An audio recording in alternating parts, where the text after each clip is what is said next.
Hello है स्वागत है आप सभी का I T SKG study YouTube channel में। और इस वीडियो में हम लोग I T second year electrician engineering drawing का इम्पोर्टेंट क्वेश्चन को करेंगे, आपका जो सीबीटी आपको कंप्यूटर बेस्ड एग्ज़ाम के लिए इम्पोर्टेंट रहेगा। तो देखिए यहाँ पे जितना जो क्वेश्चन है आपका एमसीक्यू क्वेश्चन होगा, जो आप लोग पहले भी देखते होइएगा। तो देखिए हम आपको जो है सेकेंड ईयर छात्रों के लिए फिटर हो या इलेक्ट्रीशियन हो, हम मैक्सिमम 25 से 30 वीडियो आपको दिए हुए हैं। वो वीडियो आप अच्छे तरीके से देख लिए हैं। तो ये 10 क्वेश्चन है, 10 क्वेश्चन में आप 10 क्वेश्चन आप ज़रूर कीजिएगा और समझ में भी आपको आएगा। ठीक है, तो चलिए बिना देर किए अपने क्लास को स्टार्ट करते हैं। यदि चैनल पर नए हो तो प्लीज़ सब्सक्राइब कर लीजिएगा। अगला वीडियो हो या अपडेट हो तो कोई आपको हो तो आपको मिलता रहेगा। मेरा एक टेलीग्राम चैनल है ITS के स्टडी, उसको भी ज्वाइन कर लीजिए। कोई अपडेट हो या क्लास हो या एग्ज़ाम से अपडेट हो तो आपको मिलता रहे। चलिए देख लीजिए यहाँ पे ट्रांसफार्मर की कोर में डैश उत्पन्न होता है। क्या उत्पन्न होता है ट्रांसफार्मर की कोर में? देखिए ट्रांसफार्मर आप लोग जानते होइएगा क्या होता है, इसका काम क्या होता है। अक्सर इंटरव्यू में भी पूछा जाता है कि ट्रांसफार्मर का काम क्या होता है। यदि आप ट्रांसफार्मर का काम क्या होता है ये नहीं जानते हो तो आप सेकेंड ईयर में चला है भाई साहब और इलेक्ट्रीशियन का छात्र है और ट्रांसफार्मर के बारे में आपको जानना बहुत ज़रूरी है। तो देखिए आपके सामने ये ट्रांसफार्मर का इमेज दिख रहा है और ये जो है आपका ट्रांसफार्मर है। और ट्रांसफार्मर के अंदर जो होता है यहाँ पे पूछ रखा है इसका कोर। देखिए ट्रांसफार्मर का के अंदर जो होता है वो होता है कोर। और कोर हम किस लिए लेते हैं? अधिकतर जो होता है ये हम वायरिंग करने के लिए लेते हैं। और ई टाइप जो होता है ट्रांसफार्मर का दो कोर होते हैं, एक होता है ई टाइप और दूसरा होता है आई टाइप। और ये जो ई टाइप और आई टाइप दोनों को मिला करके हम कोर का निर्माण करते हैं। जो ये एक ही कोर नहीं लेते हैं, ये छोटे छोटे कोर मिला करके हम एक बड़ा निर्माण करते हैं ट्रांसफार्मर का। तो ये ई कोर, ई टाइप और आई टाइप होता है कोरों का। तो ये जो कोर होते हैं इसके अंदर जो पूछ रखा है, इस कोर के अंदर कौन सा उत्पन्न होता है, क्या उत्पन्न होता है? वोल्टेज उत्पन्न होता है, विद्युत धारा उत्पन्न होता है, या विद्युत वाहक बल EMF उत्पन्न होता है, या प्रतिरोध उत्पन्न होता है? बताइए राइट आंसर कौन सा होगा। तो देखिए हम आपको बता दें जो ट्रांसफार्मर के अंदर जो कोर होते हैं उसके अंदर EMF उत्पन्न होता है, इलेक्ट्रोमोटिव फोर्स विद्युत वाहक बल। क्या उत्पन्न होता है? EMF इलेक्ट्रोमोटिव फोर्स विद्युत वाहक बल, उसी को हम कहते हैं विद्युत वाहक बल। ठीक है, तो देखिए यहाँ पे अधिकतर जो है इंटरव्यू में पूछ लिया जाता है कि ट्रांसफार्मर का काम क्या होता है। तो आपको बताना है कि ट्रांसफार्मर का काम जो होता है वोल्टेज को स्टेप अप और स्टेप डाउन करना। यदि इंटरव्यू में आपसे घुमा के ये सवाल पूछ ले कि क्या ट्रांसफार्मर का काम वोल्टेज को स्टेप अप करना होता है, वोल्टेज को बढ़ाना या घटाना होता है, या करंट को बढ़ाना या घटाना होता है, तो यहाँ पे काफ़ी सारे स्टूडेंट जो है कंफ्यूज हो जाते हैं, तो ये करंट बोल देते हैं। तो देखिए भाई साहब यहाँ पे जो ट्रांसफार्मर का काम जो है, यहाँ आई जो है करंट का कोई लेना देना नहीं है। ये आप भूल में कन्फ्यूज़न में नहीं रहिएगा, क्योंकि यहाँ पे काफ़ी सारे स्टूडेंट बोल देते हैं तो गलत हो जाता है और इंटरव्यू से बाहर हो जाते हैं। तो यहाँ पे वोल्टेज का लेना देना होता है, वोल्टेज को अप करता है स्टेप अप और वोल्टेज को स्टेप डाउन करता है। ठीक है, तो आशा करता हूँ ट्रांसफार्मर से रिलेटेड आपको ये जितना जो जानकारी है समझ में आया होगा। चलिए नेक्स्ट क्वेश्चन, अगला क्वेश्चन आपके सामने है और ये देख लीजिए। दोस्तों वीडियो अच्छा लगता है तो प्लीज़ सब्सक्राइब कीजिएगा। चलिए यहाँ पे देख लीजिए, चित्र में प्रदर्शित डीसी जनरेटर के भाग को पहचानिए। देखिए यहाँ पे डीसी जनरेटर के एक भाग है और आपको पहचानना है कि यहाँ पे इसका भाग का नाम क्या है, स्टेटर है या रोटर है, योक है या कम्यूटेटर है। देखिए इंटरव्यू से भी रिलेटेड आपको जानना बहुत ज़रूरी है, क्योंकि यहाँ पे देखिए एग्ज़ाम तो आप लोग एग्ज़ाम का स्टडी तो आप लोग पर डे कर ही रहे हो, बट यहाँ पे इंटरव्यू भी तैयारी कीजिए, क्योंकि जल्द से जल्द एग्ज़ाम से जैसे ही छूटो, सर्टिफिकेट तो आपको ज़्यादा नहीं 1 महीना रिज़ल्ट के अंदर ही आ जाता है और सर्टिफिकेट तो हफ्ते दिन के अंदर ही डाउनलोड हो जाता है रिज़ल्ट आने के बाद। तो यहाँ पे खुद से एक्सेप्ट करके और रिज़ल्ट डाउनलोड कर सकते हो और जॉब के लिए तो पहले से प्रिपेयर करते रहिए।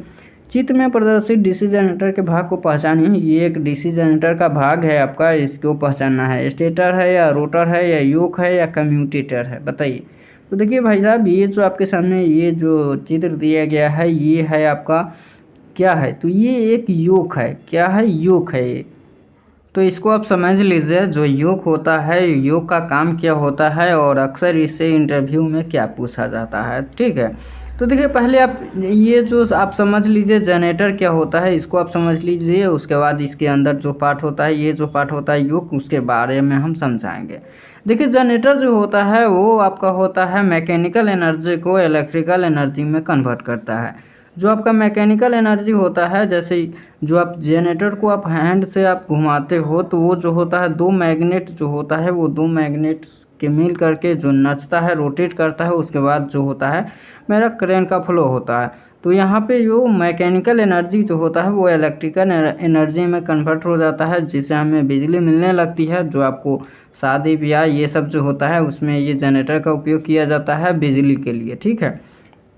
अब इसको आप समझ लीजिए, ये तो आप समझ गए। तो देखिए ये जनरेटर के अंदर ही ये होता है, अंदर नहीं होता है, ये बाहरी वाला ये पार्ट है जो ये कवर होता है, ये बॉडी जिसको हम बोलते हैं जनरेटर का जो बॉडी होता है वही होता है ये योक है, योक कहते हैं। तो ये जो योक है इसका काम क्या होता है, तो इंटरव्यू में क्या पूछेगा, जो जनरेटर का जो योक होता है इस योक का काम क्या होता है। योग का काम सिर्फ आपसे पूछेगा योग का कार्य क्या होता है। तो देखिए हम आपको बता दें योग का काम ये होता है, जो आपका जनरेटर के अंदर जो होता है मैग्नेटिक फ्लक्स उसको बाहर नहीं आने देता है, ठीक है। ये जो आपका बॉडी है इसके अंदर जो होता है वाइंडिंग होता है, मैग्नेट होता है, तो ये बाहर नहीं आने देता है। जो मैग्नेटिक का जो फ्लक्स है वो बाहर नहीं आने देता है। और ये जो इसका काम तो एक ये हो गया कि मैग्नेटिक फ्लक्स को बाहर नहीं आने देता है, मैग्नेटिक फील्ड को। और ये इसका काम एक और भी होता है, जो ये अंदर जो पाठ पुर्जा होता है इसको संभाल कर रखता है। ये जो बॉडी का काम ये होता है कि जो बॉडी के अंदर पाठ पुर्जा है उसको संभाल करके रखना, ठीक है। ये पाठ पुर्जा को ये बिखरने नहीं देता है, ये संभाल कर रखता है। और चुंबकीय पथ प्रदान करता है, यह भी एक कार्य है, ठीक है। तो ये सब काम है जो इंटरव्यू में अक्सर पूछे जाते हैं और आपको बताना है। तो इसका नाम क्या है, योग है, ध्यान में रखिएगा। चलिए नेक्स्ट क्वेश्चन, ज़्यादा समय हम नहीं लेंगे क्योंकि देखिए यहाँ पे अधिकतर स्टूडेंट बोरिंग महसूस करने लगते हैं कि एक ही क्वेश्चन को इतने देर तक समझा रहे हैं। तो आप लोग समझिए, यहाँ पे रटने के फेरा में नहीं रहिए। एक वर्नियर कैलिपर से ज्ञात किया जाता है। देखिए ये एक वर्नियर कैलिपर, अब ये एक वर्नियर कैलिपर है और इसका काम पूछ रखा है जिसको हम ज्ञात करते हैं। क्या ज्ञात करते हैं, देखिए किसी जॉब को जो होता है वो हम गहराई नाप सकते हैं। ये वर्नियर कैलिपर से बाहरी व्यास भी नाप सकते हैं और आंतरिक व्यास भी नाप सकते हैं। वर्नियर कैलिपर का यही काम होता है, मापना। तो यही होता है बाहरी व्यास, आंतरिक व्यास, यही से हम माप सकते हैं। गहराई ये सब हम माप सकते हैं, ठीक है। तो इसका ये सभी हो जाएगा, ध्यान में रखिएगा। वर्नियर कैलिपर का यही काम होता है। नेक्स्ट क्वेश्चन, अगला क्वेश्चन आपके सामने है और ये प्रोजेक्शन से रिलेटेड है और इसको आपको कमेंट बॉक्स में जवाब ज़रूर दीजिएगा, क्योंकि ये जो है हम प्रोजेक्शन से मैक्सिमम 2 से 3 वीडियो हम आपको दिए हैं और समझाए हैं, जो चैनल को प्लेलिस्ट में मिल जाएगा सेकेंड ईयर इंजीनियरिंग ड्राइंग में। तो ये जो है आपके सामने क्या है, तीर का चिन्ह जो है ये है। देखिए ये प्रोजेक्शन है जिसमें ये है फ्रंट व्यू आपका है और ये है साइड व्यू और इसको हम बोलते हैं टॉप व्यू। ये साइड है, ये टॉप है, टी से हम दर्शाते हैं और ये फ्रंट एफ से दर्शाते हैं, ये आपको पता होगा। तो देखिए ये जो आपके सामने प्रोजेक्शन है, तो आपके सामने 4 ऑप्शन दिया गया है। ये देख लीजिए आपके सामने 4 ऑप्शन है और ये यहाँ पे तीर का चिन्ह जो है फ्रंट का, इसको आप गौर से देखिए और पहचानिए कि इसमें राइट आंसर कौन होगा। जब आप यहाँ पे खड़े हो रहे हैं, यहाँ पे आप खड़े होइए और यहाँ से जब आप खड़े होते हैं तो फ्रंट आपका ये दिखेगा और आपका ये दिखेगा फ्रंट, और उसके बाद भी और कोई दिखेगा क्या, फ्रंट नहीं दिखेगा।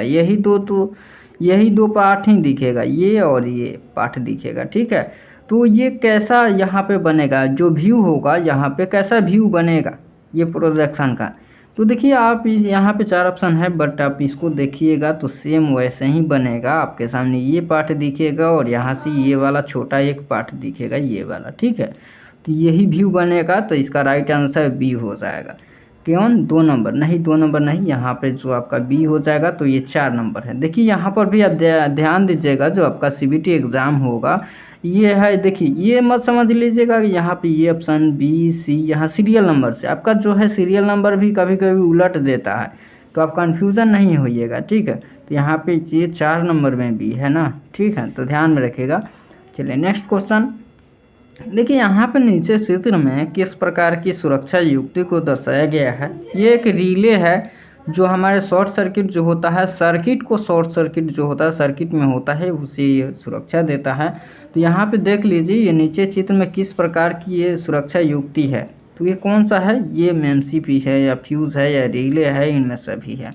तो हम पहले ही आपको बता दिए हैं कि ये रिले है। क्या है, रिले है। ये सुरक्षा देता है ये जो सर्किट में होता है। तो देखिए अधिकतर जो होता है ये वोल्टेज को जो होता है यहाँ पे स्विच जो होता है स्विचिंग का काम करता है। ये ध्यान में रखिएगा, जो स्विचिंग होता है उसका काम करता है, ये ट्रिप करते रहता है। यही है ये आपका स्विचिंग का काम, ये वाइंडिंग है। ठीक है, चलिए यहाँ पे देख लीजिए ये एमसीबी, ये फ्यूज़, ये सब के बारे में आपको पता होगा। एमसीबी का कभी कभी फुल फॉर्म पूछ लेता है, मिनिएचर सर्किट ब्रेकर होता है। चलिए यहाँ पे स्विच, ये एक रिले है, ध्यान में रखिएगा। चलिए नेक्स्ट क्वेश्चन देखिए, आपके सामने ये भी क्वेश्चन है और इसको भी ये क्वेश्चन हम समझाए हुए हैं। देखिए चित्र में प्रदर्शित आरेख को पहचानिए। आपके सामने ये जो आरेख दिया गया है इसका नाम क्या है। तो देखिए हम आपको बता दें, यहाँ पे ये जो आपके सामने ये क्या है, यहाँ पे ये तो स्टार्टर है, ये सबको पता होगा, ये स्टार्टर का है। बट ये कौन सा स्टार्टर है, यहाँ पे स्टार्टर जो होता है यहाँ पे 3 point, 2 point, 3 point, 4 point starter, ये 3 स्टार्टर होते हैं जो मोटर को कंट्रोल करने का काम करता है। जो मोटर को स्पीड कंट्रोल होता है उसको कंट्रोल करने का ये काम होता है। जैसे कि आपके सामने ये आपके सामने मोटर दिख रहा है और यहाँ पे एक रेजिस्टेंस है और यहाँ पे डीसी सप्लाई है जी, यहाँ पे डीसी सप्लाई है, ये एक डीसी सप्लाई है और यहाँ पे 5 रेजिस्टेंस का यहाँ पे दिया रहता है, 5 रेजिस्टेंस का मेंशन किया रहता है। उसके बाद जो होता है यहाँ पे एक चाबी होती है और ये मोटर को कंट्रोल करता है। तो ये 2 पॉइंट स्टार्टर, 3 पॉइंट और 4 पॉइंट सबका काम मोटर को कंट्रोल करना होता है। बट यहाँ पे आपका जो ये स्टार्टर दिया गया है, कौन सा स्टार्टर है, देखिए ये जो आपके सामने स्टार्टर है 4 पॉइंट स्टार्टर है। क्या है, 4 पॉइंट स्टार्टर, ध्यान में रखिएगा। स्टार्टर से हम वीडियो बनाए हुए हैं, आपको चैनल को प्लेलिस्ट में मिल जाएगा इंजीनियरिंग ड्राइंग में। 2 पॉइंट, 3 पॉइंट और 4 पॉइंट स्टार्टर भी हम समझाए हुए हैं। चलिए यहाँ पे देख लीजिए, ब्रीथ को देखिए ब्रीथ को जब कोई जीवा दो असमान भागों में विभाजित करती है तो प्रत्येक भाग डैश कहलाता है। क्या कहलाता है, देखिए जैसे कि एक ब्रीथ है, आपके सामने ब्रीथ है और ब्रीथ के जितना जो होता है सब आप लोग जानते होइएगा। देखिए जब हम घेरे हैं तो ये घेरने वाली रेखा को ये जीवा कहते हैं। यहाँ पे घेरने वाली ब्रीथ को, घेरने वाली रेखा को हम क्या बोलते हैं, परिधि बोलते हैं। क्या बोलते हैं, ब्रीथ की परिधि क्या है, ब्रीथ को घेरने वाली रेखा को हम परिधि बोलते हैं। अब यहाँ पे क्या बोल रहा है कि ब्रीथ को जब कोई जीवा 2 समान भागों में विभाजित करती है। तो देखिए ये जो आपके सामने ये जीवा है, ये सब जीवा है। ठीक है, जब हम इसको हम काट रहे हैं तो 2 समान भागों में विभाजित हो जा रहा है। ये हम काट रहे हैं तो ये 2 समान भागों में विभाजित हो रहा है, तो ये जीवा है। और जब ये कट जा रहा है तो उसको हम विभाजित करती है तो प्रत्येक भाग, ये जो एक एक भाग है, ये एक एक भाग हम क्या बोलेंगे, तो इसको बोलेंगे ब्रीथ खंड बोलेंगे। क्या बोलेंगे, ब्रीथ खंड, ध्यान में रखिएगा। नेक्स्ट क्वेश्चन, अगला क्वेश्चन है, मेरा टेलीग्राम चैनल जरूर ज्वाइन कीजिए, ITI SKG स्टडी है। चलिए चित्र में प्रदर्शित सर्किट को पहचानिए। देखिए ये आपके सामने सर्किट है और इसको पहचानना है। देखिए सर्किट डायग्राम से आपको पूछा जाता है, अधिकतर CBT एग्जाम में भी पूछे जाएगा। देखिए आपको ये तो इलेक्ट्रॉनिक में अधिकतर आता है, इलेक्ट्रिकल के अंदर जो होता है आपको मैक्सिमम जो होता है 70% तो इलेक्ट्रिकल ही रहता है और 30% आपको इलेक्ट्रॉनिक से पढ़ना रहता है। इलेक्ट्रॉनिक से तो पढ़ना बहुत ज़रूरी है, इलेक्ट्रिकल के अंदर ही होता है अधिकतर। ये आप कभी कभी ये भी देखिएगा, जो इलेक्ट्रॉनिक होते हैं ITI इलेक्ट्रॉनिक से करते हैं उसमें से 30% से 20% मैक्सिमम जो होता है इलेक्ट्रिकल भी पढ़ना रहता है। तो इसमें भी इलेक्ट्रॉनिक पढ़ना है आपको 20 से 30% जो इम्पोर्टेंट है। चलिए इसको आप समझिए, चित्र में प्रदर्शित सर्किट को पहचानिए। तो ये कौन सा सर्किट है, देखिए यहाँ पे R है, रेसिस्टेंस, यहाँ पे वाइंडिंग है और कैपेसिटर है, RLC। ये एक RLC सर्किट है, जो आपको पता होगा ये RLC सर्किट है। बट ये कैसा है, पैरेलल है या सीरीज है, बताइए ये कैसा सर्किट है। RLC सर्किट तो है, ये RLC सर्किट पैरेलल है या सीरीज है, कौन सा सर्किट है। तो आपको पता होगा जो यहाँ पे सीरीज किसे कहते हैं, पैरेलल किसे कहते हैं। तो देखिए ये एक ही वेव फॉर्म में जुड़ा होता है, एक ही जब करंट जो है बटे नहीं, एक ही सीधा में वोल्टेज जो है करंट आपका वोल्टेज यहाँ पे जाता रहता है, एक ही दिशा में जाए तो उसको जो है ये आपका सीरीज हो जाएगा। ठीक है, जैसे कि रेसिस्टेंस को ही हम मान लेते हैं तो ये एक ही दिशा में जा रहा है तो मानिए कि ये एक सीरीज है। बट यहाँ पे पैरेलल जो होता है यहाँ पे वोल्टेज का डिवाइड हो जाता है, जैसे कि यहाँ पे इसमें भी वोल्टेज आएगा। जैसे कि देख लीजिए रेसिस्टेंस को हम ले लेते हैं, यहाँ पे अच्छे तरीके से नहीं बन पा रहा है बट यहाँ पे देख लीजिए यहाँ पे 2 रेसिस्टेंस है, ये पैरेलल में आपका हो गया। ठीक है, ये एक पैरेलल में हो गया और यहाँ पे हम क्या करते हैं एक बैटरी लगा देते हैं। ठीक है, बैटरी लगा देते हैं पॉजिटिव नेगेटिव। अच्छे तरीके से नहीं बन पाया, बस हम समझाने के लिए दिए हैं। चलिए हो गया। तो ये कौन सा है, तो ये एक सीरीज है, एक ही अति दिशा में चल रही है। तो ये वो यहाँ पे देख लीजिए, तो ये कौन सा है, तो ये एक सीरीज RLC सर्किट है। ठीक है, RLC सर्किट। ठीक है, कभी कभी आपको ये कैपेसिटर नहीं दे तो आपको RL सर्किट है, कभी कभी ये आपको L नहीं दे तो RC सर्किट है। तो ये आपको ये सब देखना पड़ेगा। ठीक है, नेक्स्ट क्वेश्चन, दी गई रेखा किस नाम से जानी जाती है। देखिए अक्सर ये जो है आपको फर्स्ट ईयर में ही अधिकतर पढ़ना होता है, बट ये कभी कभी सेकेंड ईयर में देते तो आपको कंफ्यूज नहीं होना है। आप लोग जब भी इंजीनियरिंग ड्राइंग में शुरुआती किए थे पढ़ने के लिए, आप लोग इंजीनियरिंग ड्राइंग बना रहे थे तो आप लोग जो लाइनिंग होता है, रेखा होता है, वो आप लोग यहाँ पे लाइनिंग दिए होंगे। जैसे हिडन लाइन हो जाता था, cutting line, centre line, object line, ये सब आप लोग पढ़ा होगा। आपके सामने फिर एक यहाँ पे लाइन दिया गया है, कभी कभी ये वाला लाइन आप लोग यहाँ पे देखते होइएगा, कभी ये आपके सामने लाइन है, देखिए यही ना है। तो ये सब का नाम क्या है, आपके सामने जो यहाँ पे रेखा दिया गया है, यहाँ पे रेखा, इसका नाम पूछ रखा है, क्या नाम है यहाँ पे। तो आपको यहाँ पे जानना बहुत ज़रूरी है। ये एक सेंटर लाइन है, क्या है, एक सेंटर लाइन है। ठीक है, चलिए तो नेक्स्ट क्वेश्चन देख लीजिए, निम्नलिखित में से कौन सी शक्ति नियंत्रण युक्ति है। यहाँ पे शक्ति नियंत्रण युक्ति पूछ रखा है। जो ये जितना जो है भाई साहब आपका इलेक्ट्रॉनिक में से है, अक्सर इसका सिंबल भी बनाने को पूछ सकता है, तो सिंबल में आपको कंफ्यूज नहीं होना है। SCR का यदि आपसे फुल फॉर्म पूछ ले तो सिलिकॉन कंट्रोल रेक्टिफायर होता है। ठीक है, ये ट्रायक डायक भी आता है, ये डायक, ये सब का आपको सिंबल पूछ ले तो यहाँ पे आपको सिंबल बनाना है और यहाँ पे आपको कन्फ्यूज़न नहीं होना है। क्या कन्फ्यूज़न आपको नहीं होना है, नहीं तो आपको बाद में पछताना पड़ेगा। ठीक है, तो ये आपके सामने ये सब जितना जो है ये सीधा हो जाएगा, ये सब सिंबल होता है। तो चलिए ये आपके सामने है और इसमें शक्ति नियंत्रण पूछ रखा है, तो शक्ति नियंत्रण युक्ति कौन सा है, तो ये सभी होता है, ये डायक ट्रायक, ये सभी शक्ति नियंत्रण युक्ति है जो शक्ति प्रदान करता है। ठीक है, चलिए तो ये आशा करता हूँ जितना जो क्वेश्चन है आपको समझ में तो आया ज़रूर होगा। समझ में आया है तो प्लीज़ आप लाइक कीजिएगा, चैनल पर नए हो तो प्लीज़ सब्सक्राइब कर लीजिएगा। अगला वीडियो हो, अपडेट हो, कोई अपडेट हो, एग्ज़ाम से इन्फॉर्मेशन हो, आपको मिलता रहेगा। कोई IT के छात्र है तो आपको जॉब से भी इन्फॉर्मेशन इस पर मिलते रहता है, तो इसको सब्सक्राइब कर लीजिए, इससे जुड़ जाइए ताकि एग्ज़ाम तक हम आपके साथ रहेंगे। तो मेरा एक टेलीग्राम चैनल है ITS का जी स्टडी, उसको भी आप ज्वाइन कर लीजिए। कोई अपडेट इन्फॉर्मेशन हो आपको उस पर मिलते रहता है। तो आपको और हम बता दें एक इन्फॉर्मेशन है, जो आप चैनल को प्लेलिस्ट में जाइए और इंजीनियरिंग ड्राइंग का जितना जो क्लास है आप अच्छे तरीके से देख लीजिए ताकि आपका कोई आपका जो कन्फ्यूज़न नहीं हो और जितना जो क्वेश्चन है आपको समझ में आए और CBT एग्ज़ाम में आप गर्दा मचा के आओ वहाँ पे। ठीक है, तो यही है, परसेंटेज आपको लेना चाहते हैं तो आप ज़रूर जाइए चैनल को प्लेलिस्ट में और अच्छे यहाँ पे क्वेश्चन है, यहाँ पे देखिए। आपको इलेक्ट्रीशियन का थ्योरी का जो है आपको TT का वो आप भी देख लीजिए, अच्छे तरीके से देख लीजिए, और ES का भी है, यहाँ पे देख लीजिए, समझ में आ जाएगा।